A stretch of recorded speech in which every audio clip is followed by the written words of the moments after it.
Bueno, hola amigos y amigas de IFIC. Nuevamente estamos en un conversatorio Quédate en tu casa, que ya van siendo tradicionales porque esta es la 12ª versión, si mal no recuerdo. Y que están enmarcados también dentro de nuestros conversatorios Mosaico, que son un espacio donde gente viene a presentar sus ideas de trabajo, pero relacionadas con campos similares a IFIC, pero también que se extienden un poquito más temáticamente.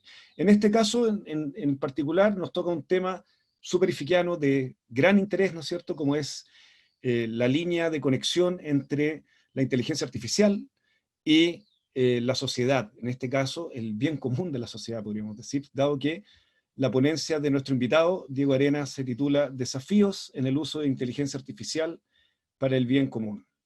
Y estamos súper orgullosos de haber traído a un exponente de este nivel. Diego, bueno, es estudiante de doctorado en Ingeniería en Ciencias de la Computación de la Universidad St. Andrew en Escocia, y tiene un máster en Data Science en la Universidad de Edimburgo, y es ingeniero en Ciencias de la Computación de la Universidad de Talca. Y además participó en un voluntariado de DataKind UK en Edimburgo y fue mentor el 2020 del programa de Data Science for Social Good en UK, en el Reino Unido. Por lo tanto, ya verán que con ese currículum estamos hablando de alguien que sabe perfectamente y con gran experiencia, ¿no es cierto?, de lo que va a hablar en esta ocasión. Entonces, voy a darle el pase a Diego, no antes sin darle las gracias por gentilmente aceptar nuestra invitación. Así que muchas gracias, Diego, y quedamos a la expectativa de lo que nos vas a contar. Gracias, Simón. Encantado de estar. Gracias por la invitación. Encantado de dar esta charla de inteligencia artificial para el bien común, que es un tema que me fascina mucho. La presentación que tengo está estructurada en 3 partes. Voy a hacer la introducción, voy a ir por las 3 partes durante la charla, y por favor, cualquier pregunta las pueden anotar en el chat y las conversamos al final de la presentación, al final de las slides, con la ayuda de Simón seguramente. Voy a compartir mi pantalla. ¿Se ve mi pantalla ok? Bien. Bueno, desafío en inteligencia artificial para el bien común. Me presento. Bueno, como Simón bien dijo, soy estudiante de doctorado en Ingeniería en Ciencias de la Computación, desarrollador open source, contribuyo a bibliotecas en Julia, en Python, que son de libre acceso. Soy parte de los voluntarios de DataKind en el Reino Unido, que es una ONG que agrupa científicos de datos que ayudan a otras ONGs o caridades con problemas de datos. Y se entrega, por ejemplo, ayuda, soporte una vez al mes, gratuitamente, a todas estas organizaciones que vienen a preguntar acerca de los datos que tienen relación con sus problemas, los problemas particulares de cada charity, de cada ONG. Soy copresentador de un podcast Escucháis, donde hablamos temas de inteligencia artificial y precisamente conversamos sobre estos temas de data para el bien común, y justamente el próximo episodio es de ética en inteligencia artificial, y en general un entusiasta de data para el bien. Esta foto es de un par de semanas, de hace unas 4 semanas atrás, en donde durante todo un fin de semana un grupo de voluntarios científicos de datos, analistas y representantes de charities se juntan durante el fin de semana completo y trabajan, por ejemplo, en resolver problemas, las consultas, la necesidad de información de charities. Esta es una foto del sábado como a las 9 de la noche, o al finalizar el domingo, después de que se genera una serie de análisis que se entrega a la charity para que empiecen a tomar decisiones más informadas basadas en los datos que tienen. ¿Cuál es la motivación de inteligencia artificial o data para el bien común, esta frase la refleja muy bien. Básicamente en 2011, las mejores mentes de nuestra generación están pensando en cómo hacer que la gente haga clic en publicidad online. Eso lo resume muy bien en cómo invertimos nuestro tiempo o nuestro esfuerzo o nuestro conocimiento actualmente. ¿Y quién lo dijo? Bueno, era uno de los primeros empleados de Facebook, cofundador de Cloudera, que es una empresa de más de $1 billón en Big Data, en una empresa tecnológica bien grande, pero que tiene un foco social y un foco como con conciencia que apoya este tipo de iniciativas para el bien común. En el fondo es para ayudar a organizaciones a cumplir sus objetivos utilizando sus datos. Muchas veces las ONGs, las charities no tienen la capacidad analítica o las herramientas o el conocimiento técnico de poder hacer este tipo de análisis y poder tomar decisiones más informadas. Es por eso que existen estas iniciativas de aplicar técnicas de inteligencia artificial o de data science o de ciencia de datos a este tipo de problemas sociales que tienen un impacto en la sociedad, que tienen un impacto más allá de un rendimiento económico de las empresas. Y finalmente, porque hay beneficios a nivel de sociedad. Eso, hay un impacto, hay un significado de lo que se hace. La agenda de la presentación, básicamente, la idea es definir qué se entiende, qué es inteligencia artificial para el bien común, y mostrar unos cuantos ejemplos de qué se hace, cómo se aplica, cuáles son las distintas instancias para hacer eso, y los desafíos, que es precisamente el título de esta presentación. Aparte de lo que se hace, qué es lo que falta, qué tenemos que seguir mirando y en qué punto estamos. Y finalmente hay una serie de recursos que esta presentación la voy a compartir, que se pueden acceder a todos estos recursos. Partiendo, definiendo qué es inteligencia artificial para el bien en general, podemos decir, casi hacer un match entre cualquier término que está a la izquierda con cualquier término que está a la derecha, y básicamente vamos a estar hablando de cosas similares: inteligencia artificial, machine learning o aprendizaje de máquina, ciencia de datos para el bien común, datos o data, y big data. Cualquier término de acá asociado con un término de la derecha nos da casi el mismo significado. Básicamente es la aplicación de técnicas analíticas, técnicas avanzadas de análisis de datos, con un fin para el bien común, para el bien público, con un bien social, que tenga impacto social. Se habla también de data for humanity, data para la humanidad. Se habla también de inteligencia artificial por la Tierra o para la Tierra, y Microsoft ha sido uno de los líderes en ese frente. Hay una slide mostrando eso, que el cambio climático, la biodiversidad que se ve amenazada, hay una preocupación de generar conocimiento y aplicar estas técnicas para entender y informar, por ejemplo, políticas públicas, o generar conocimiento con respecto a los problemas más inmediatos que vive nuestra sociedad o nuestro mundo actual, o para el desarrollo, for development. Espero que esto, cuando escuchen Data for Good o Big Data for Development, básicamente el sentido va a lo mismo: el uso de análisis de datos que tenga un impacto social, que tenga un bien común.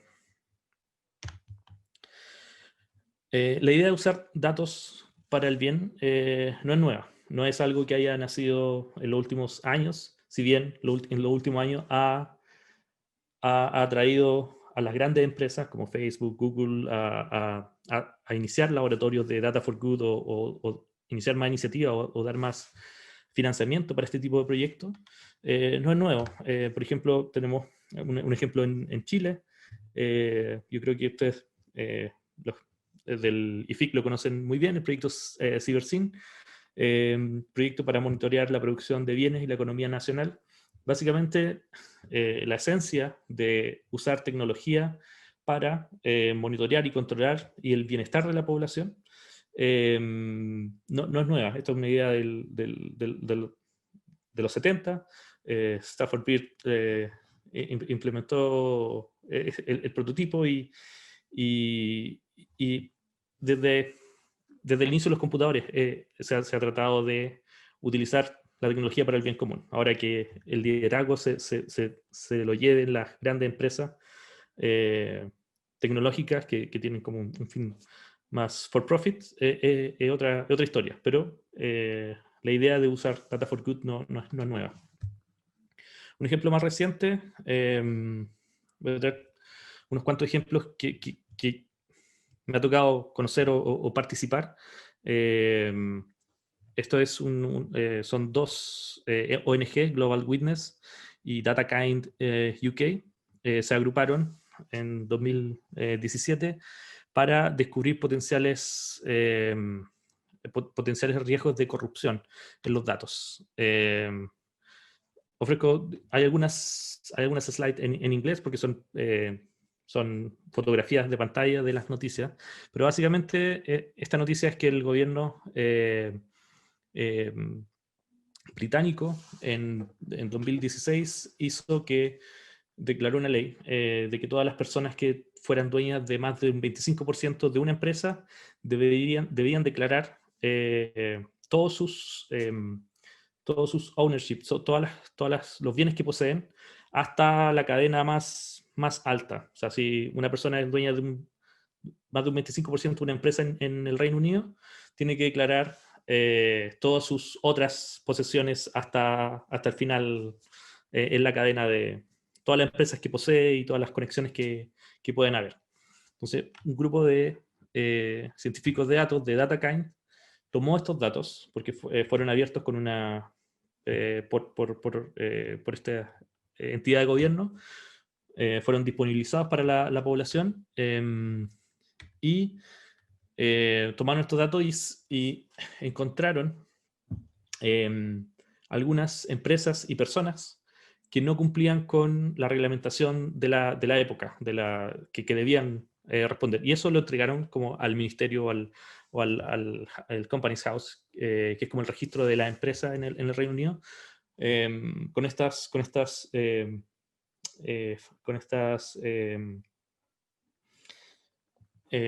listado de lo que encontraron, y se comprometió la Companies House a revisar estos datos. Esto fue posible solo porque dos entidades se unieron. Una entidad que es Global Witness hace campañas contra usos medioambientales, violaciones de los derechos humanos, explotación de recursos naturales y corrupción en el sistema económico y político global. Hay varios, tienen varios reportes. Este fue uno de los proyectos del 2017 con DataKind que aportó los científicos de datos. Y esto causó un impacto. La Companies House básicamente revisó eso y el año pasado cambió algunas reglas de la ley original. Gracias, en parte, no específicamente gracias al proyecto, pero fue una contribución. Estaban todos muy contentos en DataKind por este avance. También, o podemos argumentar que las tecnologías de inteligencia artificial para el bien son, o se aportan en distintos, son transversales y van en distintos niveles. Desde la academia, que es generalmente lo que lidera la investigación, las técnicas, y aporta como el conocimiento, la industria, que generalmente toma de la academia lo que puede ser útil y lo aplica para ser más eficiente, para disminuir costos, pero también se puede aplicar al gobierno, a eficientar procesos. Generalmente hay muchos proyectos para el bien común que vienen de departamentos de gobierno, que por ejemplo, inspecciones, sirve mucho utilizar este tipo de técnicas. Hay un ejemplo al respecto. Y OCS, que son organizaciones de cambio social. Ahí podemos mencionar a la ONG, a las caridades, a las organizaciones sin fines de lucro, que están embebidas en la sociedad, pero generalmente son las, si rankeamos o si ordenamos, generalmente son las últimas en recibir este conocimiento de tecnologías de inteligencia artificial. Y básicamente en estos dos mundos es donde los proyectos de datos para el bien común, datos para el bien público, se concentran, con harto apoyo de la industria y generalmente participación de la academia también. Es un concepto transversal, no es propio de una sola industria. Ahora, como contexto, esto es para contar un poco la historia bien subjetiva de cómo ha ido evolucionando los datos para el bien común.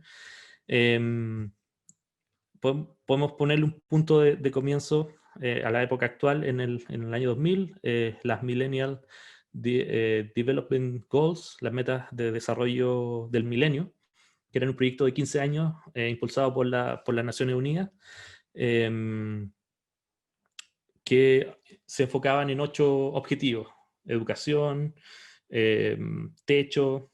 Habían 8 objetivos globales para los cuales trabajaron, lo cual no se alcanzaron completamente. Algunos se avanzó mucho, pero no se cumplieron estas metas, y en 2015 se transformaron en lo que conocemos ahora como las 17 metas para el desarrollo sustentable, también definidas por las Naciones Unidas. En 2010, las Naciones Unidas fundan o empiezan el Global Pulse, que es un laboratorio de Big Data.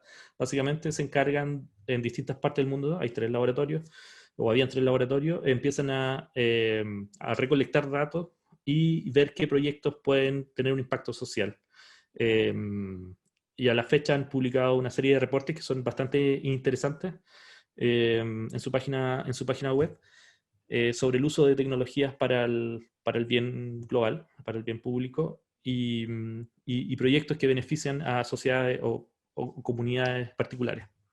En 2011 se funda DataKind, que es una charity o una ONG emblemática, que básicamente agrupa científicos de datos, analistas que quieren donar su tiempo y conocimiento para ayudar a otras causas para el bien común.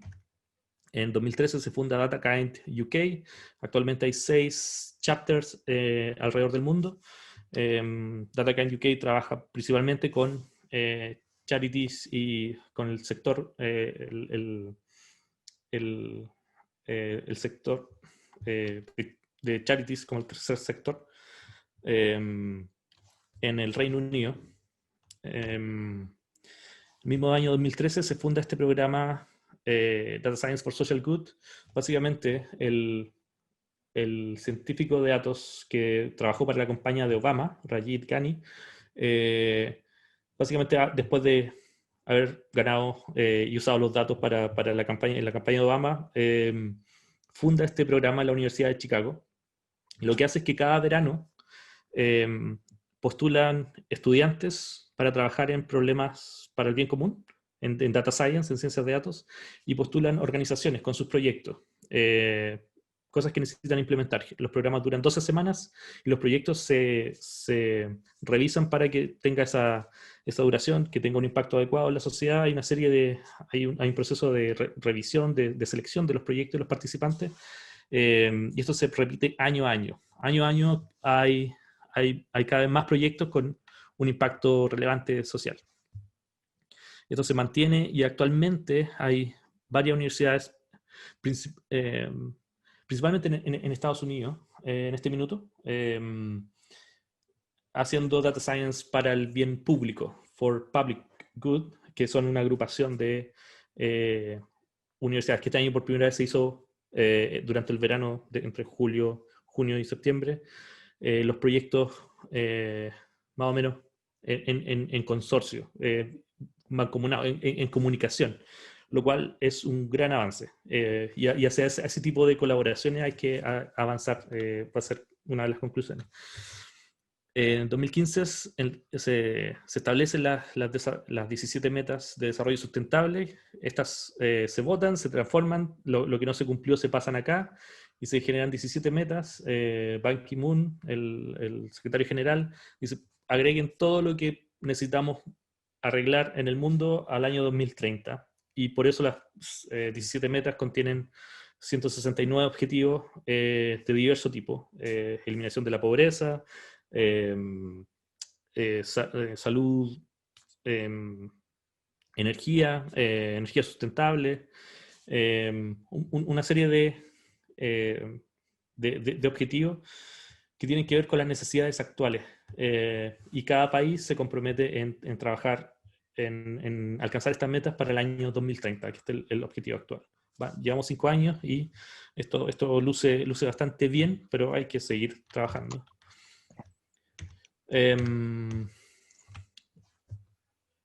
Incluyo acá temas sobre Open Data. Open Data ha sido todo el avance de inteligencia artificial y datos para el bien común ha sido en parte posible por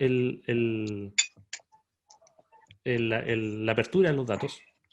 Y así que tenemos el Open Data Institute, fundado por el mismo creador de Internet, que advoca por la apertura de los datos y compartir los datos. Open Data for Development, que agrupa ONG e instituciones que trabajan con datos y ofrece datos para el desarrollo de proyectos. El GovLab de la Universidad de Nueva York, que también lidera investigación y proyectos con sentido, en este caso con sentido desde el punto de vista del lado gobierno, pero también para bien común. Y las conferencias, básicamente FAT-ML, que se traduce como Fairness, Equidad, Accountability, Responsabilidad y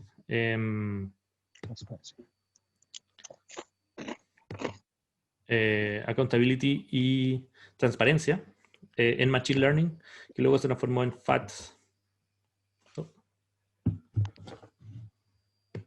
Hice clic en el FAT-ML, se transforma en FAT, luego ACM FAT y actualmente es ACM FACT. Partnership on AI. En 2016 se funda con Google y otras grandes tecnológicas, básicamente para ponerse de acuerdo en temas éticos o en temas ya más regulatorios de lo que cada empresa, cada tecnológica grande y academia genera. En 2017 se hace la AI for Good. El Global Summit es una conferencia anual en Ginebra, en Suiza, donde se expone sobre el avance en el desarrollo sustentable y nuevas aplicaciones de inteligencia artificial para el bien común. Y esto se hace año a año. Actualmente, por COVID, ahora esto es virtual, así que cualquiera puede acceder a las charlas. A las charlas que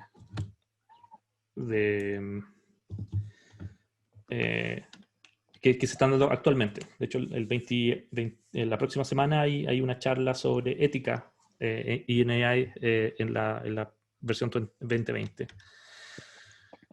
Finalmente, Data.org, como ejemplo, hay más organizaciones, pero Data.org el año pasado inició un proyecto de dar apoyo monetario de $10 millones a proyectos para el desarrollo social, que básicamente ataquen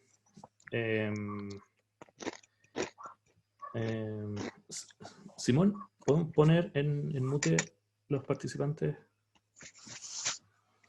Por favor. Sí, dame un segundito, lo veo. Sí.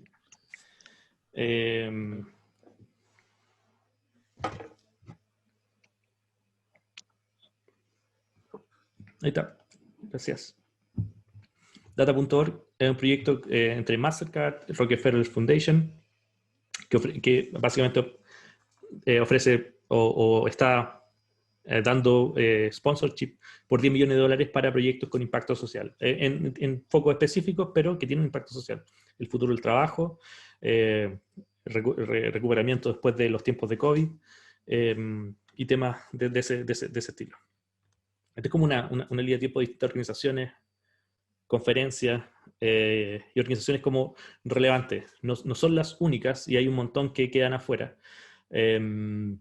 Pero es bueno tener una idea de cómo ha ido evolucionando. No es algo que ha existido siempre. Con el tiempo se ha ido creando más y más, y es bueno tener una perspectiva de lo que existía y lo que está existiendo ahora. El día de hoy hay muchas más charlas semanalmente de ética y desigualdad, o ética en AI, por semana, que hace un año atrás o hace 2 años atrás. Eso es súper bueno. Un ejemplo rápido de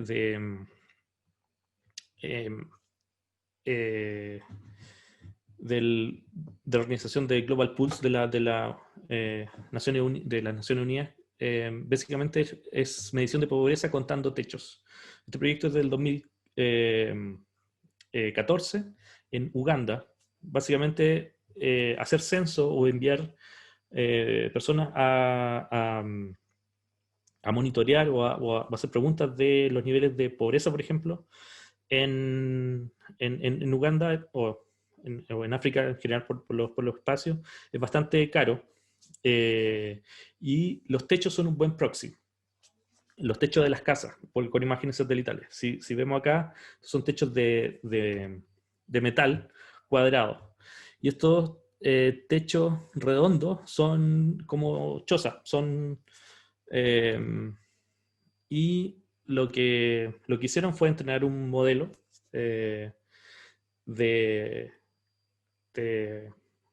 que en el fondo identificaba los techos y hacía comparaciones, o puede hacer comparaciones con fotos anteriores. Entonces estos son los techos que tenían en 2012, y estos son los nuevos techos en 2012 y 2014. Entonces funciona como un proxy. Pueden asignar un valor de crecimiento basado en este tipo de conocimiento, que eventualmente no tiene ningún costo de enviar o recolectar o hacer un sistema de recolección de datos. Funciona bien como un proxy de medición de la pobreza para el país en específico. Y esto derivó, aparte de ser un éxito del proyecto, en generar un software que permite la ayuda social. Por ejemplo, el conteo de campamentos, dado los desplazamientos en zonas de conflicto, por ejemplo. Generar un software que prontamente va a estar disponible para instituciones sin fines de lucro, gratuitamente, para ver este tipo de problemáticas, basado en este mismo tipo de tecnología. Más ejemplos. Voy a saltar un poco estos ejemplos para hablar de estos dos ejemplos que son más cercanos. Data Science for Social Good, como les contaba, es una iniciativa más académica. Empezó en la Universidad de Chicago. Este año el programa se hizo un chapter en el Reino Unido. El Alan Turing Institute se hizo cargo junto con la Universidad de Warwick, y hicieron el programa en forma virtual.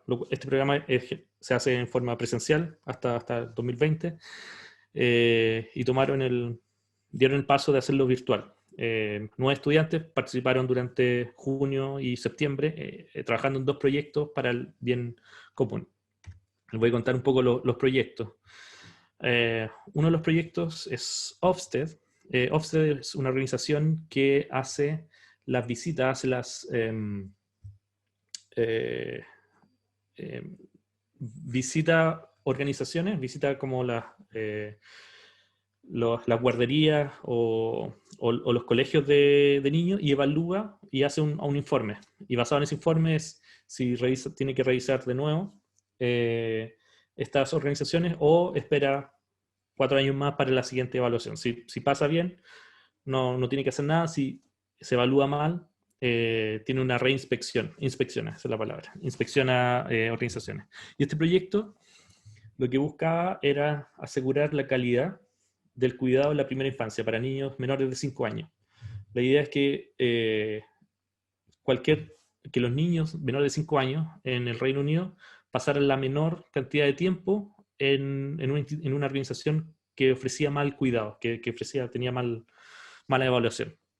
Entonces, usando los datos de visitas anteriores, de reclamos, de los mismos proveedores de las mismas organizaciones, se generó o se genera un modelo que rankea y sugiere a los inspectores qué edificios o qué organizaciones visitar primero. Porque sin este modelo, básicamente era aleatorio. Decían, vamos a visitar 500 o 1000 organizaciones y de esas, generalmente hay un porcentaje que va a fallar. Lo que hace este modelo es priorizar las inspecciones hacia aquellas que son más probables de que fallen si es que las visitan.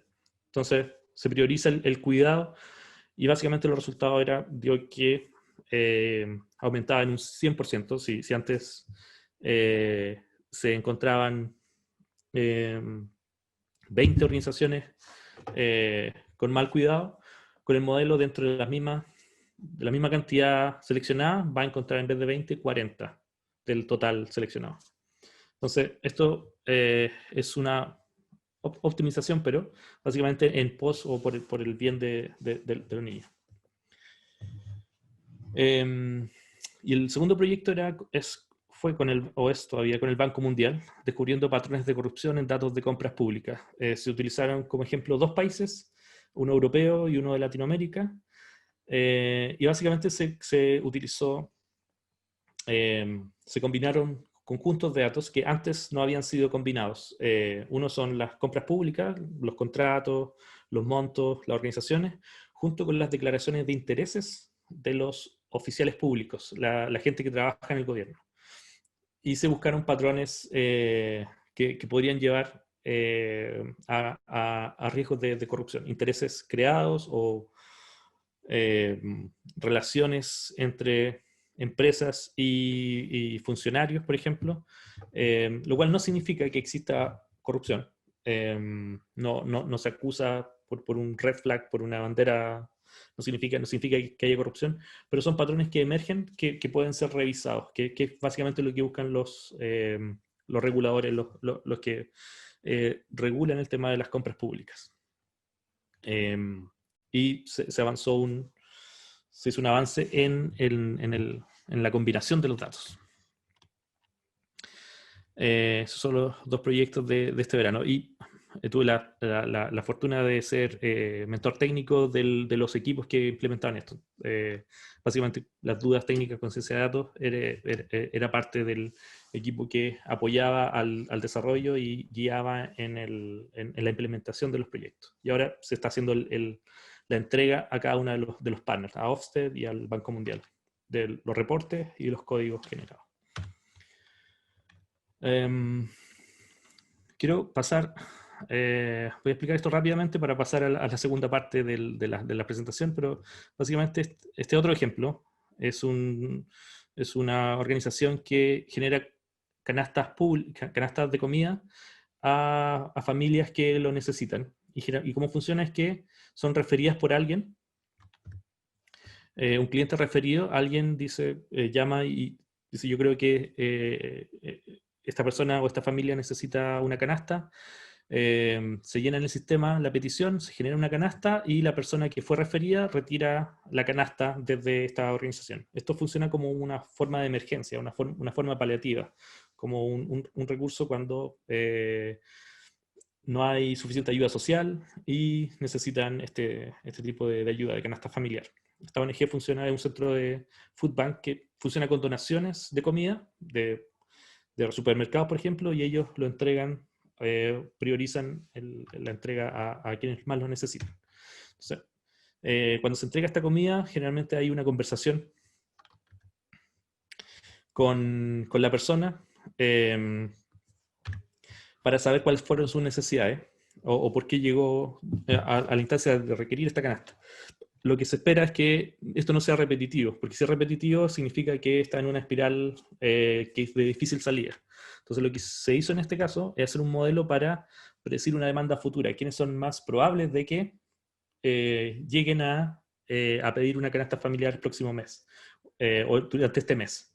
Los puntajes más altos son referidos a un asistente social que le toma los datos y investiga por qué puede ser. Entonces hay una priorización, porque hay una persona que hace la entrevista para toda la demanda. Hay una priorización de la ayuda.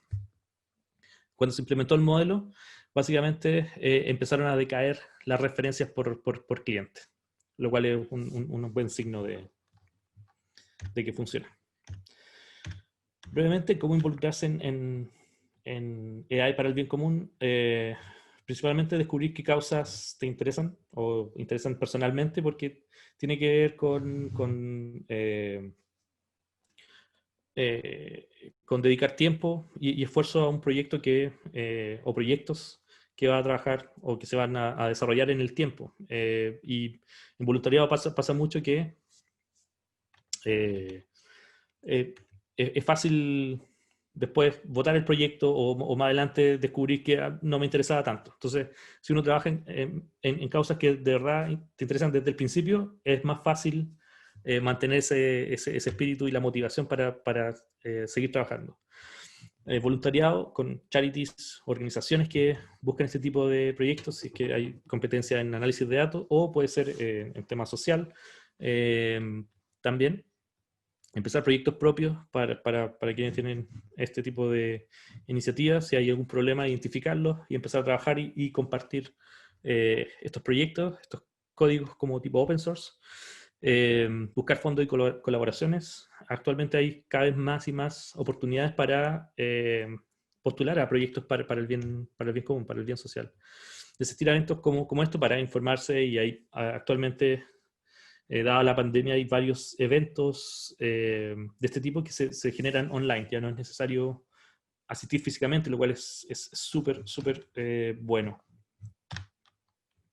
Esto es un ejemplo de grants. Microsoft se comprometió con invertir $50 millones desde el 2018 en los próximos 5 años. Realiza llamadas cada 4 veces al año, y tienen que ver con grants o fondos para analizar datos de la Tierra. AI for Earth. Inteligencia artificial para el planeta, para la Tierra, para el planeta. Tiene que ver con biodiversidad, con agua, cambio climático, por ejemplo. Este es un proyecto en el que estamos trabajando con Ricardo Segovia. Básicamente, proyecto de Machine Learning para recrear las zonas de vida a nivel del planeta. Contiene un componente grande de Big Data. Tenemos más de 380 millones de puntos de datos para analizar, y básicamente queremos identificar por kilómetro cuadrado cómo ha evolucionado desde el año 50 hasta ahora las zonas de vida del planeta, cómo se ha movido y qué especies actualmente viven o estuvieron o se visualizaron en ese espacio en el pasado. Un proyecto ambicioso en el punto de vista de datos, pero muy entretenido. Bien. Esta es la segunda parte de la charla. La voy a cubrir en los próximos, yo creo, 5 o 10 minutos para dar tiempo a las preguntas, pero básicamente estos son básicamente los desafíos. En inglés se habla de fate, que es como destino, se traduce como destino, pero es la sigla de fairness, de equidad, accountability, traducido como responsabilidad, transparencia y ética. En temas de sesgo y equidad, tenemos considerar distintos problemas de sesgo en los análisis. Sesgo de disponibilidad, recordamos lo más inmediato. Sesgo de información, tomamos decisiones con lo que tenemos a mano. Sesgo de confirmación, buscamos evidencia para justificar lo que queremos decir. y distintos tipos de sesgo. Hay que ser conscientes de los distintos tipos de sesgos que tenemos desde el análisis de los datos o en los datos mismos. Y en ese sentido, bueno, estos 3 libros son altamente recomendados, que tienen que ver con temas de fairness y ética. Esta es una biblioteca en Python para evaluar si tus datos o si los resultados de tus modelos están sesgados o no con respecto a una base. Es súper recomendable para incluir en los proyectos este tipo de biblioteca al final. Una vez que está hecho el proyecto, mis resultados están sesgados o no, e informar y preguntarse por qué, para evitar el sesgo en los resultados. Responsabilidad, 2 instituciones interesantes o importantes, Partnership on AI, varias empresas tecnológicas y academia, y AI Now, un instituto que examina como el impacto social de inteligencia artificial. En responsabilidad tenemos la auditoría de algoritmos, que sea posible entender qué es lo que está haciendo un algoritmo, asignar propiedad, si un algoritmo está tomando decisiones o recomendando cosas que no deberían ser, hay que llamar al dueño, hay que saber quién es el dueño de este algoritmo y hacerlo responsable por eso.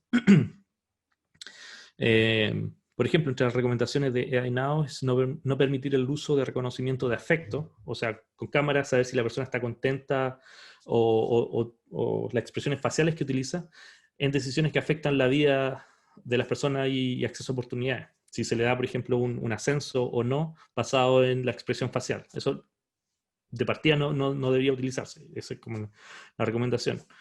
Y una serie de esos temas. Transparencia.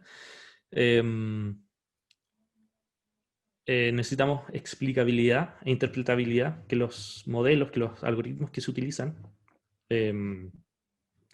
sean entendibles, que cuando tengamos derecho, por ejemplo, a saber por qué estamos siendo calificados con un 0,5 o un 0,6 como resultado, qué es lo que lleva a esa decisión. Estos 2 libros están bastante buenos en ese sentido. Es un resumen de los modelos en Machine Learning que son explicables y explica cómo funcionan, y 2 librerías o bibliotecas en Python para agregar explicabilidad a los resultados que se generan de modelos de Machine Learning o de inteligencia artificial.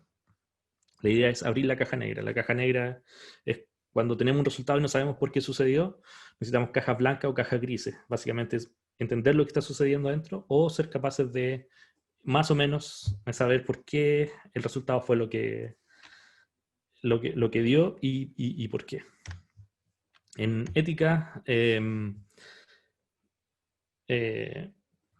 hay varios frameworks, varios marcos de trabajo ético en AI. Hay un recurso al final de la presentación que condensa más de 160 recomendaciones o de estos tipos de documentos que sacan organizaciones sobre acuerdo ético y cómo se debería utilizar. Aquí menciono 2, Ethical OS y este trabajo realizado por la IEEE, en el cual es bastante descriptivo, y lo bueno de este estudio es que involucró más de 700 personas en distintos grupos de trabajo, entonces tiene una multidisciplinaridad y bastante más personas mirando lo que se hace. Eso también es recomendable de tener. Los desafíos, que era la promesa del título. Básicamente necesitamos... generalmente el mercado resuelve muchas cosas con marketplace. Hay un montón de empresas tecnológicas que se hacen famosas o se hacen útiles porque son un marketplace, conectan la demanda con la oferta. Lo mismo se necesita para proyectos de AI for Good. Actualmente funciona como muy por goteo, muy muy de nodos cerca. Si está cerca, puede que funcione. Un marketplace abriría esta oportunidad. Actualmente existe uno.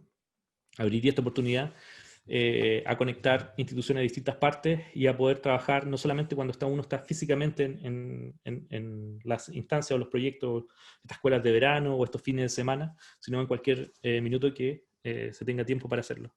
Y herramientas colaborativas para hacer esto más inmerso y comunicativo entre los voluntarios. El scoping de proyectos es un gran desafío.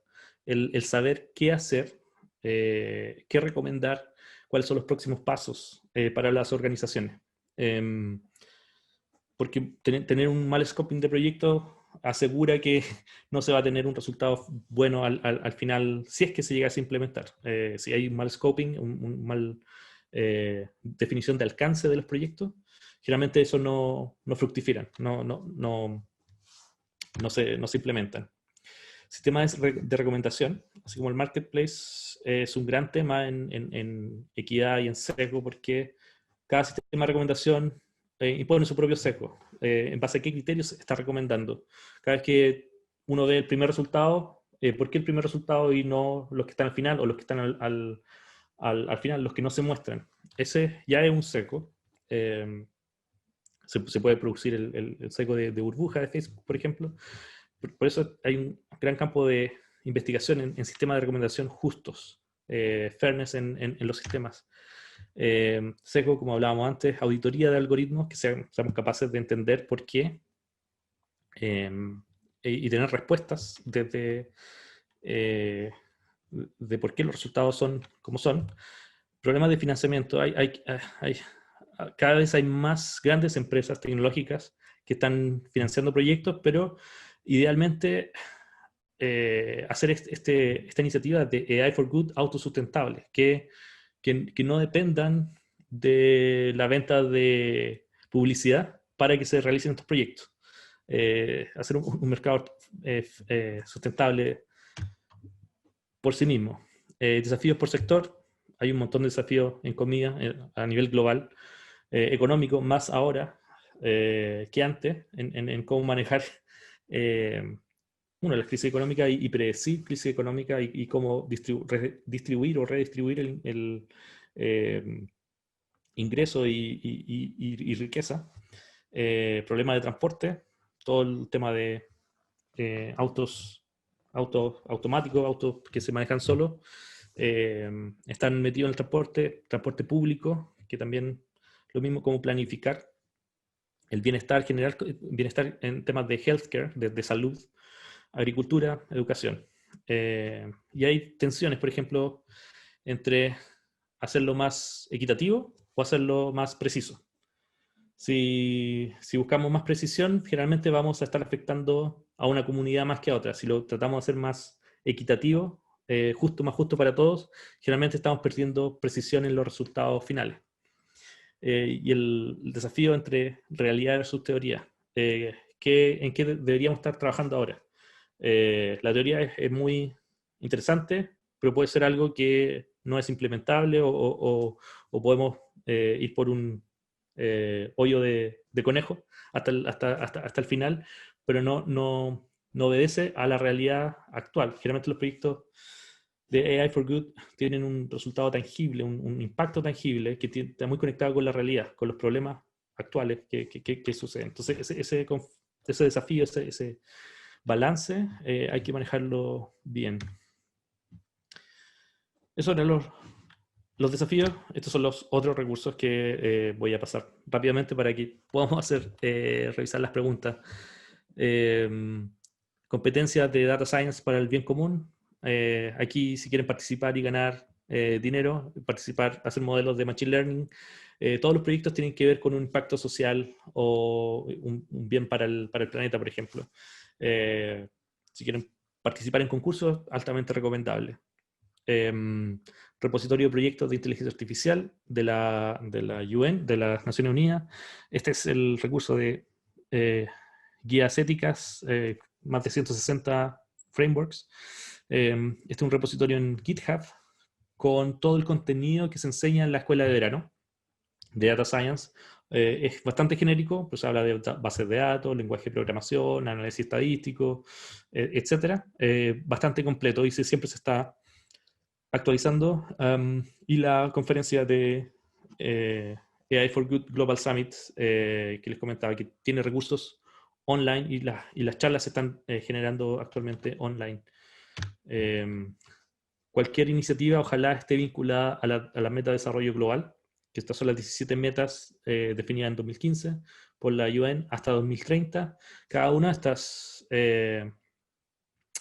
estas metas, eh, cero pobreza, cero hambre, bienestar, educación de calidad, tiene submetas y que pueden ser medidas por cada país. La idea es progresar y avanzar en cada una de estas metas. Y cada país tiene desafíos distintos también. Cada uno sabe dónde le aprieta el zapato. Idealmente llegamos a un partnership de las metas, donde podamos colaborar y contribuir colaborativamente a cumplir estas metas. El mundo en datos básicamente es un gran recurso para revisar los datos actuales de nuestro planeta. Hay distintos indicadores y están explicados con visualizaciones y descripciones. Tienen un tracker, un seguimiento de las metas globales y también de COVID.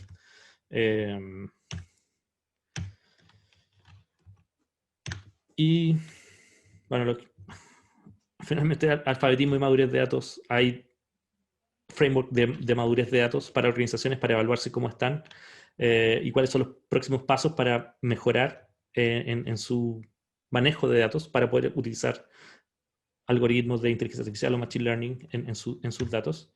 Y finalmente, algo bien importante son las estrategias nacionales de inteligencia artificial. Actualmente Chile en el 2019 tenía el lugar 39 de los países en cuanto a 39, 40, de varios países. Y básicamente en las estrategias nacionales se incluye la conversación sobre ética, sobre cómo afecta el uso de inteligencia artificial para el bien de la población, dependiendo de lo que se necesite. Puede ser en salud, en Chile puede ser en temas comerciales, en temas de producción agrícola o también minera. Y cada país tiene una estrategia distinta, pero hay cosas comunes, como por ejemplo el bienestar de la salud, la ciberseguridad, la movilidad de las personas que no sean afectadas por conflictos internos, guerra, el bienestar de las personas y la ética. Idealmente, o las buenas estrategias involucran al sector privado, la academia y la sociedad civil.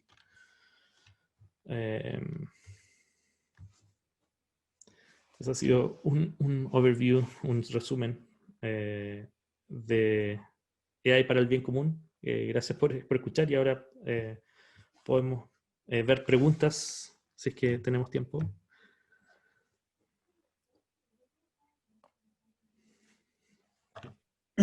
Las personas que quieran hacer preguntas pueden levantar la mano de manera virtual. Hay un botoncito al lado de su participación y pueden levantar la mano y así les vamos dando pasada.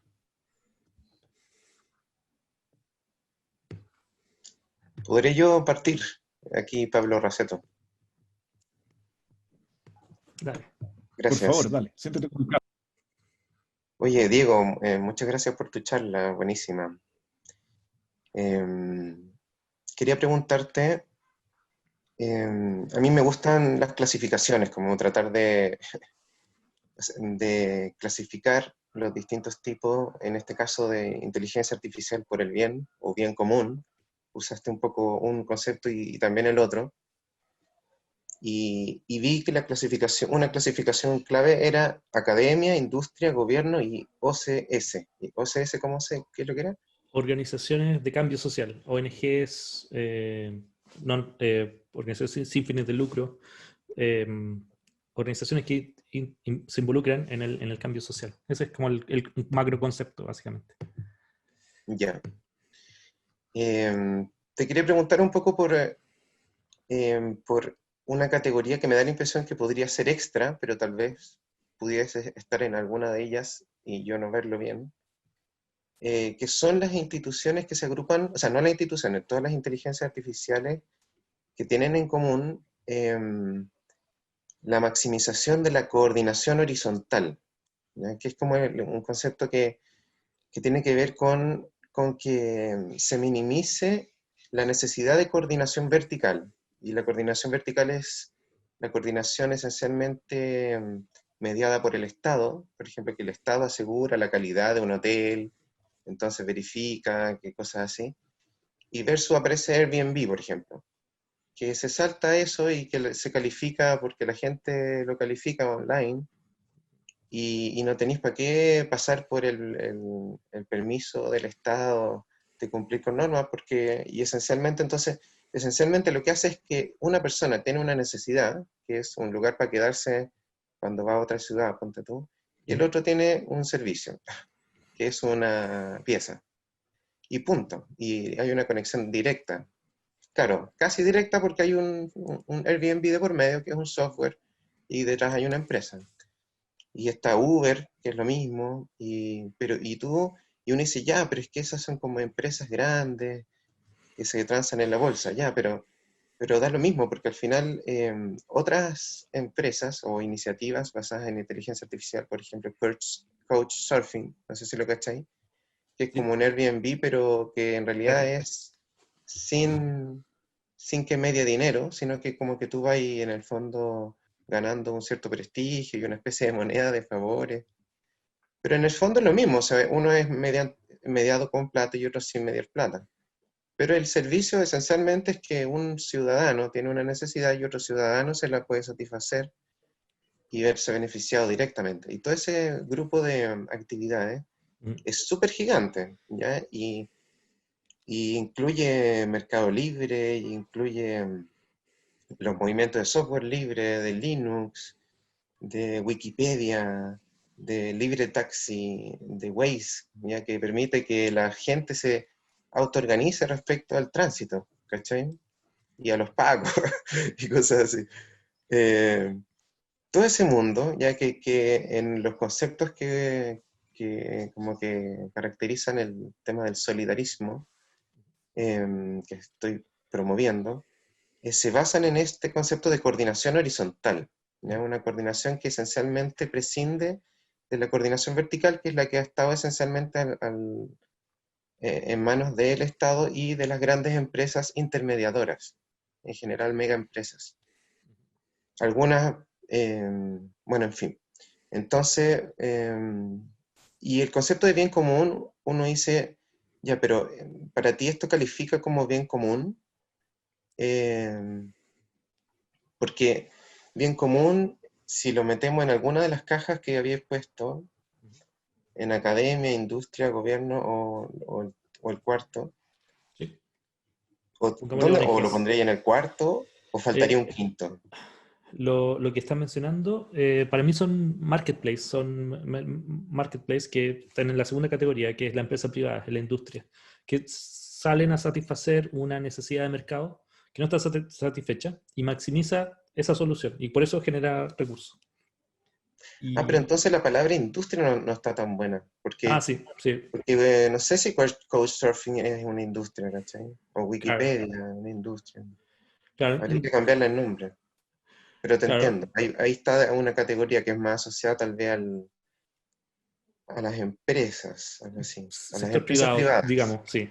Empresas privadas, ese tal vez sería el concepto. Sí, exactamente. Eso es lo que quiero decir. Sí, puede que la industria esté, eh, industrias en general, pero sí, el sector privado o la empresa privada es la segunda categoría. Y todo eso, esa empresa, esa es la pregunta. Sí, creo que O- sí, sí, que me gusta meter en cajitas las cosas. sí, sí, yo creo que está en el segundo, en la segunda categoría. Pero Pero- habría que cambiarle el nombre, creo yo, porque en industria hace alusión a una escala muy grande de las cosas. Y esto no tiene por qué ser de escala tan grande, creo yo, los ejemplos que sí. hemos dado. Sí, hay empresas chicas o empresas que empiezan chicas y crecen. Ahora, tomando un poco tu pregunta, si bien satisfacen un mercado, hay que pensar en un límite también, porque, por ejemplo, Airbnb, generalmente lo que pasa si no hay regulación, son muy disruptivas en la sociedad en general. Airbnb ha sido bastante disruptivo en ciudades más turistas, o hasta antes de COVID, pero básicamente porque desplaza a la población local, subiendo los precios Sí, del centro. sí. Tiene un Desplaza, problema en las ciudades muy turísticas, claro, pero es bien específico, ¿eh? ¿Cachai? Que se podría ser inteligente y controlar esos aspectos, pues, en aquellas, porque se da, por lo que yo he cachado, justo en esos contextos, que son las ciudades muy turísticas. Y ahí se podría restringir, pues, pero no restringirlo en todo el mundo. sí, ese es el tema de la regulación y pensar un poco en las consecuencias de los algoritmos, de los sistemas que se utilizan, que actualmente no se da el ejercicio consciente de pensar cómo impacta lo que voy a poner en producción.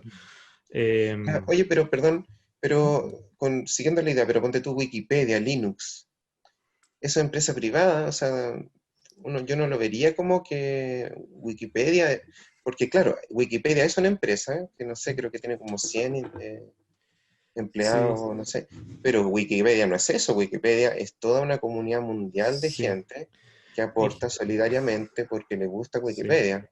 sí. En Y general, eso, ese tipo de no organizaciones sé si es estarían industria, ¿cachai? ese tipo de organizaciones estarían en las organizaciones de cambio social, En las que, últimas. claro, que tienen un impacto social que es por un bien común y que tiene una filosofía totalmente distinta a otras empresas. Eh, Veo Ya. que está levantando la mano ahí.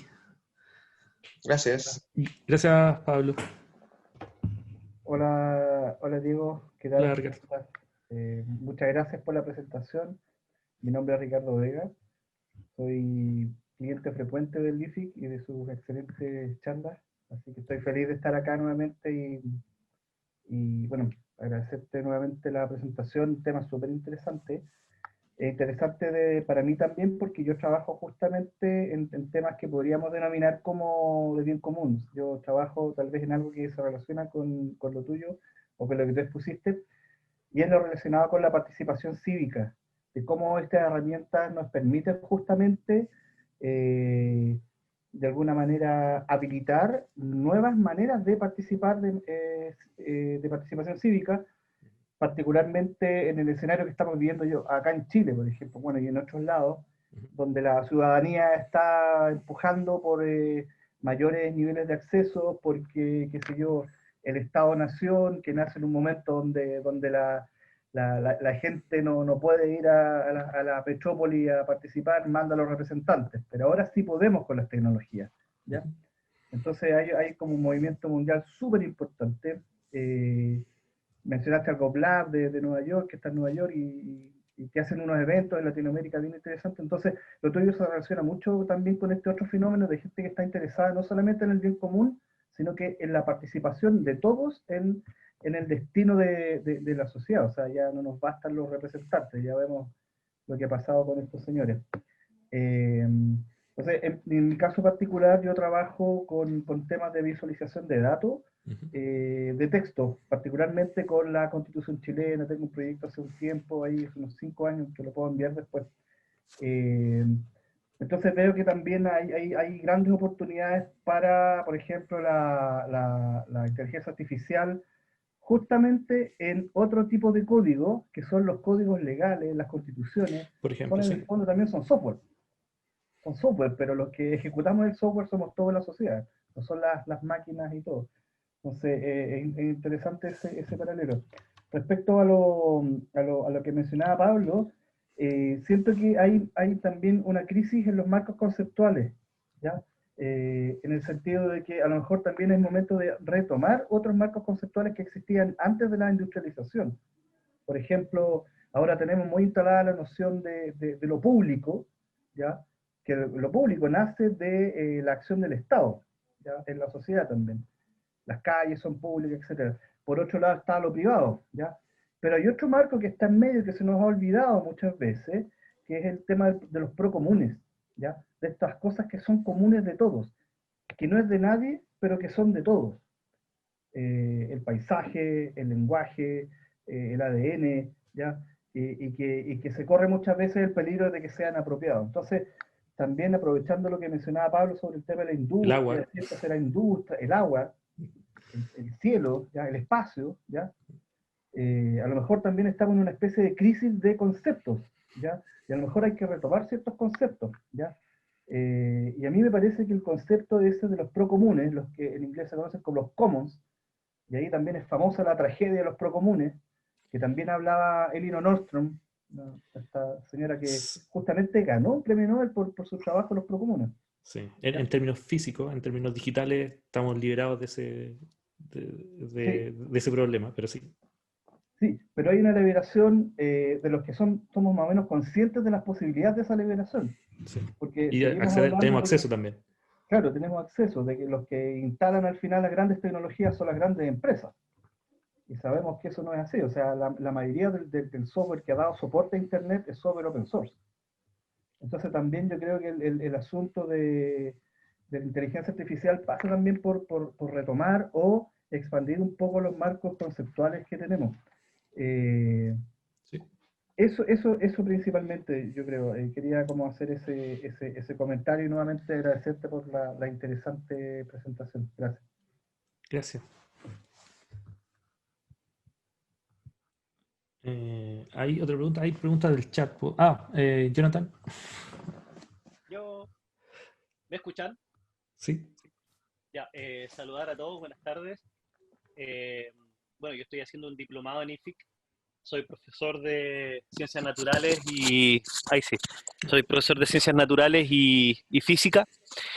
Y a mí me gustaría, lo planteo como sugerencia, no es una pregunta, que la inteligencia artificial, por ejemplo, estuviese al servicio del ciudadano en temas políticos. Por ejemplo, me encantaría que cuando se esté viendo televisión, la señora Juanita, que no tiene tanto acceso a las minucias de las redes sociales, pero sí tiene siempre su tele, y el caballero que vive en Aysén, que va a ir a votar fielmente, ¿cierto?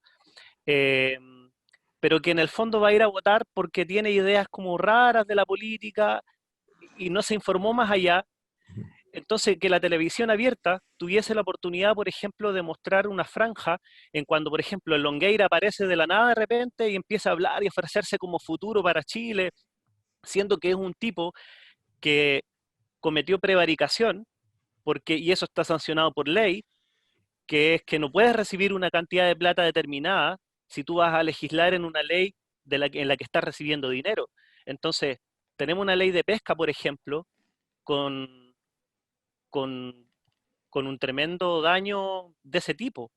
Entonces, a mí me gustaría, por ejemplo, como ciudadano, que todos tuviésemos la oportunidad de que en la franja, a medida que un político aparece, hay un identificador, por ejemplo, de rostro, y que me dijera como ciudadano la legal de ese tipo. Mira, condenado a no sé qué cosa, recibió 300 millones de Corpesca, y que la ciudadanía tenga toda la información y acceso a esa información rápida y expedita, o el presidente, o alguien que se esté candidateando, y que tenga la facilidad de aparecer ahí. Mira, se comprometió en tanto, no cumplió en tanto. Eso. Bueno, sí. Solo complementar que no toqué mucho el tema de privacidad, pero hay como un paradigma de que mientras más público el personaje, más escrutinio, más un poco de perder esa privacidad en pos del bien común, de que el ciudadano pueda decidir y conocer mejor quiénes son sus representantes. O sea, como que hay un trade-off de mientras más público, más expuesto un personaje, más expuesto está a tener sus datos de exponer sus datos al escrutinio público.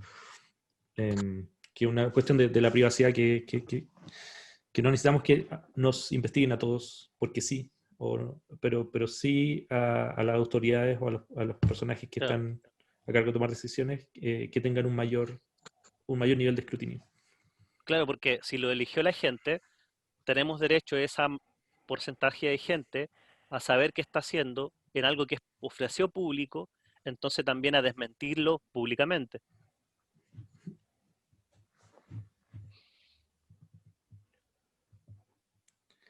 Hay una pregunta de Víctor Hugo Nadia. La voy a leer. En imágenes para selección de pacientes para terapia en accidente cerebrovascular, son indispensables los software de inteligencia artificial. Me interesa que exista desarrollo en Chile o latinoamericano, ya que los costos se deben pagar, son inalcanzables para los hospitales públicos del país. Sí. Es solo comentar que es una situación lamentable de que ocurra eso. Generalmente lo que pasa en tecnología es que al principio las tecnologías van a ser más caras y a medida que se masifican, se democratizan, bajan el costo. Y mientras más incentivos a innovar, a entrar en el sector para startups o para empresas, mejor para todos. Stop. Por favor, apaguen sus micrófonos una vez que terminan sus intervenciones. Les habla su... José Araya, excelente presentación. Quisiera que nos contara un poco más sobre cómo se chequean posibles sesgos los datos que se tienen. Esa es la mina de Amartya Sen, con respecto de AI for Good en Chile. Hay distintas formas de chequear sesgos en los datos. Hay una presentación seminal en 2018 que muestra 21 formas distintas de chequear por sesgo en los datos. Porque depende cómo definamos el sesgo, es cómo lo calculamos. Ahora una forma directa, por ejemplo, o algo como un chequeo que se hace normalmente o que se hace como de entrada, es chequear por grupos. Si tienen un resultado que afecta a una población y quieres saber si eso afecta, voy a tratar de explicarlo abstractamente, pero tiene un resultado que afecta a una población, a un país, por ejemplo, y quieres saber si afecta negativa o positivamente a un determinado grupo, por ejemplo, de género. Lo que se hace es que si el porcentaje de la población completo es, por ejemplo, del 25%, lo que esperaría que fuese justo es que el 25% se expresara para cada uno de las categorías del género. Eso puede ser una definición de equidad. Si te da que para un género en particular es del 70% y para el otro del 0%, claramente hay un sesgo que afecta a uno de las categorías o a varias de las categorías en ese grupo particular de análisis. Entonces, hay un resultado para la población en general, que el promedio es ver ese mismo promedio por cada uno de los grupos y ver qué tan distante está cada uno de los grupos con respecto al promedio de la población. Es una forma directa.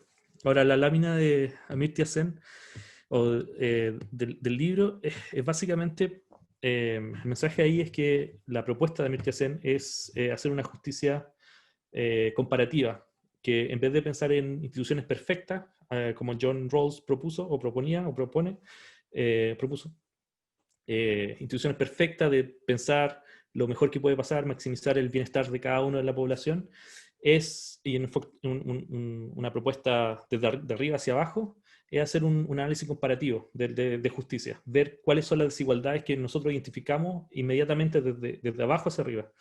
Y en función de eso, aplicar arreglos o mejoras para construir justicia con una perspectiva de justicia comparativa. Básicamente es el ideal. Idealmente lo mismo aplicamos en inteligencia, en la selección de proyectos, en la revisión del alcance, cómo poder, cuáles son los proyectos que tienen mayor alcance o mayor impacto en lo público, en lo social, desde un punto de vista comparativo. Es una perspectiva personal, no es lo que se ocupe para todas como regla, pero esa es la idea. Hay dos personas con las manos levantadas. Campillay Llanos está primero y después el mismísimo José Araya. Por favor, sí. Adelante. ¿Se escucha? Sí. Perfecto. Tengo una pregunta, muy buena la charla, espectacular, digamos. Tengo una pregunta, en realidad son dos, las voy a sintetizar muy resumidamente. Haciendo el paralelo, por ejemplo, la formación de los ingenieros en el sentido de que para alcanzar el contenido matemático más genial, digamos, y motivante, por ejemplo, las ecuaciones diferenciales, para mí eso es como la inteligencia artificial. Es decir, donde uno logra, el cálculo es genial porque hay ecuaciones diferenciales que te explican el mundo, digamos, la naturaleza, el universo mecánico. Pero para llegar a eso hay que dominar las derivadas y las integrales. ¿Cuáles son las dos herramientas indispensables para poder alcanzar la inteligencia artificial? Y esa es una pregunta. Y la otra es que, más o menos en el sentido, digamos, cartesiano, digamos, la inteligencia artificial es un nuevo cerebro que uno adquiere, llamémoslo así, yo tengo mi cerebro, estoy pensando, y hay un genio, entre comillas, así como, yendo las palabras del profesor Raceto en el curso de epistemología, un genio maligno, un cerebro nuevo, ¿cierto? Y que te puede inducir a errores, porque puede parecer que a lo mejor él esté correcto, tú estés equivocado, y todas las posibles, digamos, posibilidades que los dos estén equivocados. Entonces la pregunta es, ¿cuáles son las habilidades que debe desarrollar, habilidades cognitivas, que debe desarrollar un especialista en la inteligencia artificial? ¿Cierto? Porque tiene que distinguirse de un usuario normal, porque el especialista se está enfrentando a un cerebro que tiene que reconocer cuándo ese cerebro dice la verdad o no. ¿Se entiende? Entonces ahí hay algo cognitivo que deberíamos nosotros desarrollar en nuestra mente, que no sé qué tiene que ser. Eso. Muy bien. Interesante pregunta. La primera, tratando de reducir al máximo a un común denominador de las distintas técnicas, porque en inteligencia artificial y machine learning se ocupan, es una como familia, hay varias familias de algoritmos, varias familias de técnicas que se utilizan. Pero si tuviese que reducir al mínimo, diría principalmente álgebra, más simple que ecuaciones diferenciales, álgebra, y sobre todo álgebra de matrices. Matrices. Yo creo que la mayoría de los algoritmos utilizados se puede reducir a la explicación o implementar, o requiere álgebra como base. Sobre eso se construyen algoritmos más complejos y elaborados, pero la fundación y lo que generalmente se enseña, lo primero, el día 1 de inteligencia artificial, el día 1 de introducción, es álgebra y álgebra de matrices. Eso es lo principal. Y la segunda pregunta, este genio maligno, y cómo podemos contrarrestar ese conocimiento. Yo diría que el pensamiento crítico es indispensable, el cuestionar de por qué estoy viendo lo que estoy viendo, por qué él me está entregando lo que me está entregando, y al mismo tiempo, a lo mejor no es no algo que se desarrolla, pero se incentiva, es la curiosidad de evaluar los métodos que estoy utilizando. Generalmente uno no termina con el resultado. Uno tiene los datos, entrena un modelo con esos datos, hace una evaluación, dice esto estuvo bien, esto estuvo mal, me quedo con el que estuvo bien, y tiene un resultado. Generalmente no debiese terminar ahí. Muchas veces termina ahí para la empresa, dicen este es el modelo y esto es lo que da. No debiese terminar ahí, y lo que viene a continuación es un poco lo que explicaba durante la presentación, es involucrar técnicas de explicabilidad, de interpretabilidad, que me permiten entender, uno, la composición del modelo, lo que el modelo en sí, que son básicamente parámetros. Imaginemos que es una ecuación, o varias ecuaciones, que al final me dan un resultado. ¿Cómo se generan esos parámetros? ¿Cómo se producen? ¿Por qué la variable X es más importante que la variable Z, por ejemplo? Para entender cómo el modelo llegó a ese resultado, y también cuáles fueron los datos, las variables que influyeron en ese resultado. Porque generalmente un modelo tiene tiene varias variables que considera. Por ejemplo, para predecir el clima de mañana, podemos utilizar la temperatura, la humedad, la presión, una serie de variables. ¿Cuáles son las que impactan más? Me interesaría conocer ese ranking de las variables, y si me da un resultado de que va a llover, por ejemplo, me interesaría saber por qué se basa en que, por qué el resultado me dice eso. Entonces, pensamiento crítico para analizar los resultados y curiosidad para introducir técnicas de análisis a los resultados finales y al proceso también de entrenamiento. Súper, muchas gracias. ¿Había otra mano levantada? José Araya estaba levantando la mano. Después yo. ¿Aló? ¿Se me escucha? Sí, sí. Sí. Ah, ya, perfecto. En realidad yo pregunté esa de la de los sesgos, pero tenía otra súper breve, que es sobre si sabes de proyectos de inteligencia artificial para el bien común en Chile, si hay esto, se hacen esta especie de reuniones de geeks donde les dan pizza y empiezan a juntar datos y a resolver problemas. Si se hace eso acá. Y lo otro es si es que has trabajado en algún proyecto de este tipo acá y qué tal es la accesibilidad de los datos. Pensaba que hubiera sido bueno usarlo para repartir las cajas de comida. Por ejemplo, Acá, sí. a mí me llegó una, Ponte, y no estaba bien, tenía mi despensa llena de tallarines, digamos, no tenía problema. Pero Ha no sido me un llegó a súper buen llegar. uso. No sé, entonces no sé si esas dos preguntas, ¿cómo están esos proyectos acá en Chile y qué tal la accesibilidad de los datos en general? Ya. Buenas preguntas. Específicamente, iniciativas en Chile no las sigo todas. Conozco por ejemplo, los programas de Data Science o de Big Data que se dan en varias universidades, pero eso no implica que se utilice para el bien común. Reconozco y súper súper bueno lo que hace el GovLab de la Adolfo, que tiene entiendo un diplomado de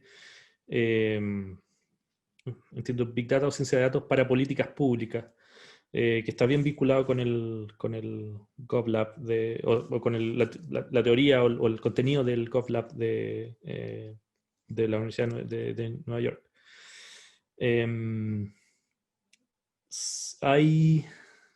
Recientemente había estado la iniciativa de Empatía, que fueron unos fondos que se postulaba para proyectos de inteligencia artificial para el bien común, con foco específico. Un poco lo que era el data.org, que eran $10 millones, pero en menor escala, pero básicamente daban fondos para un proyecto de 6 meses o un año, parece, trabajar en este tipo de iniciativas. Entiendo que el GovLab con el Ministerio de Medio Ambiente tienen un proyecto en esa categoría para predecir calidad del aire en distintas ciudades, en lugares específicos que son como críticos o contaminados. La segunda pregunta, ¿cuál era? Los datos. Sobre la accesibilidad de los datos. Es que cuando uno tiene un proyecto era muy difícil acceder a bases de datos amplias, ¿no? Y transparentes, Sí. etc. Buena pregunta. Generalmente hay datos que se pueden acceder. El INE tiene buenas bases de datos que son bases de datos generales, que se pueden utilizar como comparativa o como sistema base. Tiene el censo, tiene la CACEN, tiene una serie de bases de datos, de microdatos públicos. El datos.gov.cl está cuando se tenía bastantes datos que eran súper interesantes bajarlo y analizarlo. Yo lo hice más de una vez que bajé los datos y analizaba distintos tipos de problemáticas para generar entendimiento.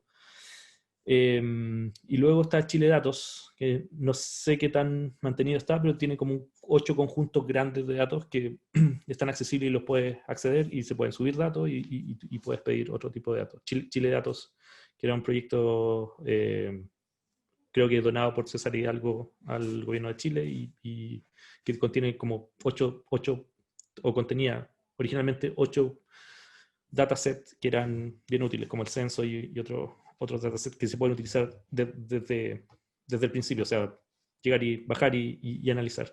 Ahora, para problemas específicos, la recomendación es, por ejemplo, hacer scrapping o contactar a la organización para conseguir esos datos y pedir acceso, que te los den en CSV, en TXT, y trabajar con eso. Súper, gracias. Uh-huh. ¿Podría hacer una pregunta yo? Sí, sí. Pablo, es que no sé levantar la mano, parezco el más abuelito aquí. Ya. Son 3 preguntas y medio complicadas, así que tal vez las podemos ver una por una, pero la primera es, me pareció escucharte decir a la rápida que el problema de la tragedia de los comunes, que estudió tanto Elinor Ostrom, no era un problema para ustedes. Me equivoco. Okay. ¿Y por qué pienso? O sea, me gustaría saber las razones de por qué tu afirmación, pero yo me imagino, por ejemplo, la versión cooperativa de Uber, ¿cierto? Imagínate que Uber, en vez de ser una empresa capitalista tradicional, es una cooperativa. Y en que todos los taxistas en el fondo fueran parte de la cooperativa. Sí. Y que se pueda hacer con Libre Taxi, ya está el software. Sí. Pero en ese caso existen esos problemas que no digo que estén mal, yo soy pro Ostrom. Ostrom dice que esos problemas se solucionan con ciertas reglas. Pero eso, nomás, esa es la primera pregunta. Sí, para aclarar, lo que dije que no hay un problema en el mundo digital, básicamente porque el problema de los comunes afecta más en el espacio físico. Si tenemos un predio y todos queremos plantar algo, necesitamos poder mantenerlo, preservarlo, hacerlo sustentable, dividirlo o repartirlo de una forma que no afectemos al otro. O por ejemplo un libro para todos, físico, es difícil, tenemos que cuidarlo, tenemos que hacer que ojalá que cada uno lo pueda tener acceso y leerlo, etc. Un libro digital no tiene ese problema, hacemos una copia y se lo entregamos a todos, no cae en el problema del problema de los comunes, que necesitamos cuidar el recurso para que todos nos beneficiemos, en ese sentido particular, que en digital podemos hacer una copia y ya estamos beneficiados inmediatamente. O sea, el recurso no es escaso en el fondo. Claramente, eso. Y por lo tanto no hay ninguna tragedia con que sea común. Sí. Y el mismo recurso, el mismo libro, el mismo contenido. Claro, porque ya se puede copiar. Interesante. Interesante que las leyes de copyright se mantengan. Sí, pues eso lo impide, impide la copia. Se mantengan entre lo físico y lo digital cuando no es el mismo problema. Ese es otro tema distinto, pero es interesante ese. Mira, temazo. Oye, segunda pregunta. Pablo. Ajá. Mira, si dejamos la segunda pregunta para otras personas, entonces, por ejemplo, Juan está aplaudiendo, está levantando la mano, pero está aplaudiendo tanto que tiene pregunta. No, si es necesario, después les pregunto después de cámara. Ya, sí. Gracias.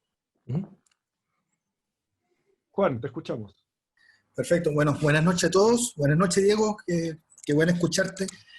Estimado, mira, tengo una duda. ¿Cuál crees tú que es el límite ético entre los campos donde se pueden aplicar la inteligencia artificial y finalmente donde el ser humano pueda tomar decisiones? Hago esta pregunta en cuanto a lo siguiente. Por ejemplo, acá en Chile tenemos un problema en cuanto a la aplicación de justicia, que es el mal llamado problema social de la justicia de clase, que en casos similares, idénticas normas se aplican de color blanco para cierta persona, negro para otra. Otro ejemplo práctico. En la Corte Suprema tenemos que en el mismo día, una misma materia, de repente una norma se interpreta A y la misma norma en otra sala se interpreta B.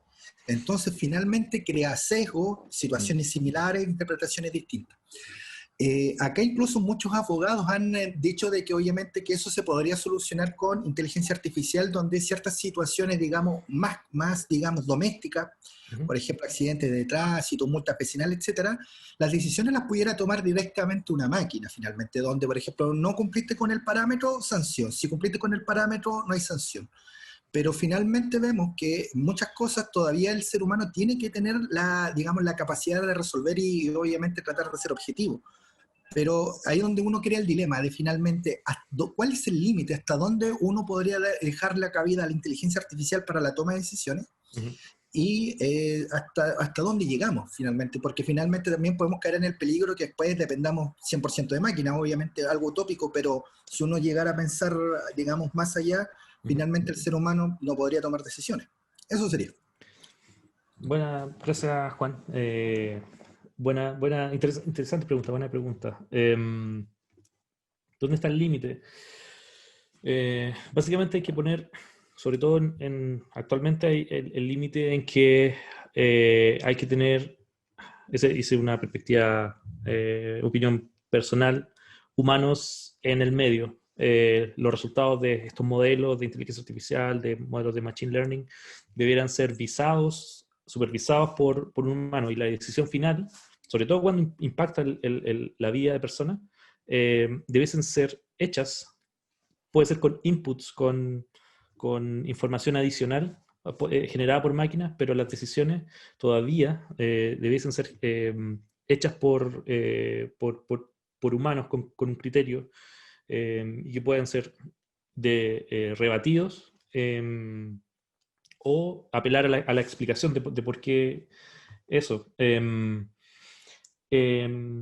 Eso uno, poner humano se llama humano en el loop, human in the loop, en estos modelos. El resultado va al humano y el humano visa. El tema de resolver cosas con inteligencia artificial tiene un riesgo también, porque la inteligencia artificial no es objetiva. Si los datos de entrada son sesgados, si los datos son blanco y negro, por ejemplo, por clase social, como tú ponías en el ejemplo, lo que vas a pasar es que el algoritmo va a aprender el mismo tipo de discriminación, el mismo tipo de sesgo, lo cual no es ideal. Se puede compensar, se puede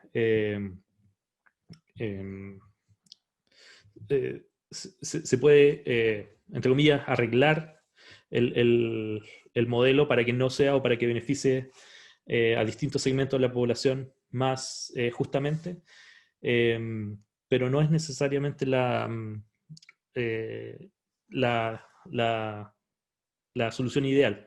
Idealmente, sí se pueden utilizar para, por ejemplo, encontrar más información, para buscar casos similares, o para buscar relaciones entre similitudes de casos, o leyes que se vinculan entre sí, como para legalmente.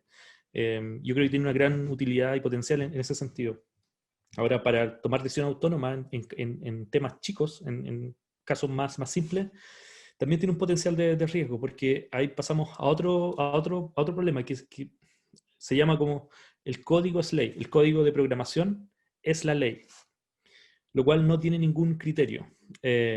Si es mayor que esto, decide eso; si es menor que eso, decide esto otro. Y eso tiene un riesgo, porque si no es para todos, igual va a generar una desigualdad en la evaluación, porque los que son evaluados por un robot van a tener una decisión súper clara.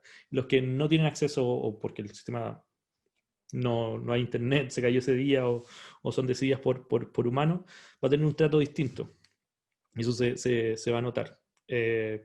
Tendería a evitar eso y mantener que el servicio sea de información, pero decidido por un humano.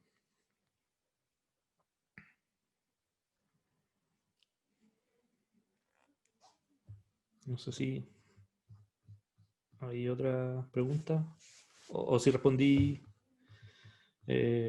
Juan, tu pregunta. Podríamos volver a la pregunta de Pablo, entonces la segunda. Ya, pregunta número 2. ¿Tiene sentido ¿tendría sentido la idea de generar algún tipo de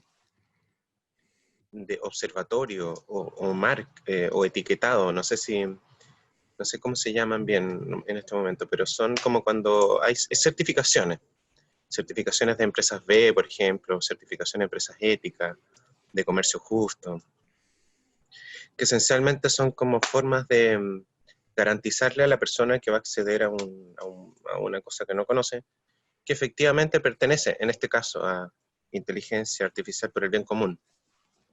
No sé si es que hacer algo así de forma centralizada o de forma distribuida. ¿Ya? Por ejemplo, nosotros en el IFIC defendemos la acreditación en red para acreditar los estudios de educación superior, como imitando en el fondo la revisión por pares de la ciencia, que no es una agencia central la que te acredita, sino que son los pares, la gente que trabaja, los expertos en La el tema. confianza en el sistema. Claro, y sí, y la conexión directa entre expertos, ¿cachai? Los reviewers en el mundo de la revista, pues no hay ninguna agencia central en la academia diciendo cuáles papers son buenos y cuáles malos y a quién hay que leer ni nada. Es una cosa que te ganáis el prestigio a punta de revisión por pares. La pregunta es si O sea, si tiene sentido buscar alguna forma como de delimitarlo objetivamente, por lo menos para gente que necesita una orientación rápida. Es claro, como saber, es como si te interesan o no los transgénicos. A mí no me interesa el tema de los transgénicos, pero si a ti te interesa tener la etiqueta de que esto es transgénico y esto no, ¿cachai? El etiquetado. y en proyectos de inteligencia artificial para el bien común, por ejemplo, por Sí, ese tipo. Sí, sí. sí, y si bien no hay una entidad que certifique, y la comunidad es relativamente pequeña a nivel global, o sea, hay varias universidades, pero es pequeña, todavía la gente se conoce, o se está conociendo, se está empezando a conocer, se está empezando a ver las distintas iniciativas. Sí vale la pena pensar en una cierta estandarización o no sé si certificación, tú sí o tú no, pero sí generalmente los proyectos de AI para el bien común tienen ese label, porque he apreciado, tiene cierto estatus el hacer AI para el bien común que hacer para una empresa privada. Lo cual también tiene otro estatus, pero en la comunidad como de científicos de datos o de analistas de datos, sí, en la comunidad que conoce de esto, porque hay cierta comunidad que todavía no es ampliamente súper conocida. Sí tiene un estatus y los proyectos generalmente tienen la etiqueta, que es por el bien común, y hay charlas, generalmente en las conferencias de ciencias de datos, hay una charla que dice algo para el bien común, tú sabes que tiene un impacto social, que trabaja con problemas como actuales, y agregar ese apellido para el bien común, o for good, o for social good, o for public good, le da ese estatus distinto a los proyectos. Y sí existe, y es como emergente. Desde mi punto de vista sucede naturalmente ese label y ese estatus. Que ahora que que lo pregunta, me doy cuenta, pero sí está. Súper, muchas gracias. Uh-huh. Puse mi correo en el chat por si tienen alguna pregunta o quieren hacer alguna conversación sobre ese tipo de temas. Súper dispuesto y no hay ningún problema de conversar o enviar sus preguntas a través del email. No sé si alguien tiene alguna otra pregunta. Yo creo un poco para finalizar, porque ya hemos estado 1 hora y 40 minutos robándole el tiempo, ¿no es cierto?, a Diego. No, Lo hace muy encantado. gentilmente, pero también tiene límites. Entonces, por Ya. eso, una última. Si no hay nadie más, yo ofrezco mi última pregunta. Siéntate como en tu casa. Oye, pero muy, muy cortita y medio salida del contexto. ¿Qué opináis con que Estados Unidos, el gobierno de Estados Unidos, el Estado más bien de Estados Unidos, atacó a Google por ley antimonopolio, me parece un hecho bien notable. ¿Cuál de todo? Un poco Es una noticia como de ayer. Así. ¿Contexto? Ah, ya. Sí, lo acusó, y la razón principal por lo que yo leí, Antimonopolio. Estados Unidos, o sea, a Google, la empresa más grande del mundo seguramente, no sé, junto con Facebook, y la atacó el Estado y por antimonopolio, y el argumento que alcancé a leer era porque gastaba mucha plata Google anualmente en asegurarse de que todos los celulares tengan por default el Google instalado. Y que en el fondo esa actitud era monopolio. Así como lo planteas. Mira, pero te lo planteo también así como con otra dimensión. Que el mundo de la inteligencia artificial y de Internet y todo esto que está pasando, que recién estamos comprendiendo porque ha sido muy, muy rápido, incluye fenómenos súper así como, podríamos decirle, para ponerle color, anarquistas, ¿ya? Como o de democratizadoras, para ponerle más bonito. Y a la vez, unas hiperconcentraciones medio locas, como Google, ¿es cierto? Y Facebook, y unas cosas que son una locura, ¿no? El nivel de concentración, de poder, y de gente que se quiere comprar a la empresa al lado para fusionarse con la de al lado y comprar a la otra, y si no me la vendes, te cago, y es lo que le pasó a varias empresas que no se quisieron vender. Entonces, pero a la vez, entonces conviven como dos tendencias, una muy concentracionista y otra muy distributivista. Entonces eso lo conecto también con la pregunta de que el hecho de que Estados Unidos en este momento haya atacado uno de esos dos extremos, está atacando a Google. Yo sospecho que Trump y el dueño de Google debieran almorzar de vez en cuando. No sé cómo. Puede ser más con Facebook que con Google, pero sí, en general se corre un riesgo súper grande con estas empresas tecnológicas súper grandes, hiper grandes, que son más grandes que países, tienen economía o ingresos más grandes que Producto Interno Bruto de países del mundo, o sea, son empresas más grandes que... es loco pensarlo. Y que tienen un poder increíble, o sea, no conocemos como el alcance que puede hacer si no tienen estos límites impuestos. Ahora, los detalles de por qué o si esa fue la razón o hay una razón como de fondo, latente, por la cual generan este tipo de acciones contra una empresa, porque no podría opinar, pero sí me parece razonable tratar de... Bueno, es difícil articular lo que pasa es que el riesgo es tan grande que empresas como Facebook, Google, Amazon concentren tanto poder que tiene un riesgo en la influencia de contenido, en la influencia en la formación, en la recomendación, en los gustos de las personas. Si es que uno no se desconecta, está como casi a merced de esta grande empresa. Es un riesgo latente y que se discute y no tiene una solución evidente, porque es como quitarle o cortarle la ala un poco a la empresa. Ahora, tratar de instalar Google en todos los sistemas operativos, usar Android. Android es un sistema operativo que es principalmente desarrollado por Google y que trate de estar en los celulares. Es razonable, como cualquier otro sistema operativo puede tratar de estar en los celulares. Ahora, si Google ha presentado políticas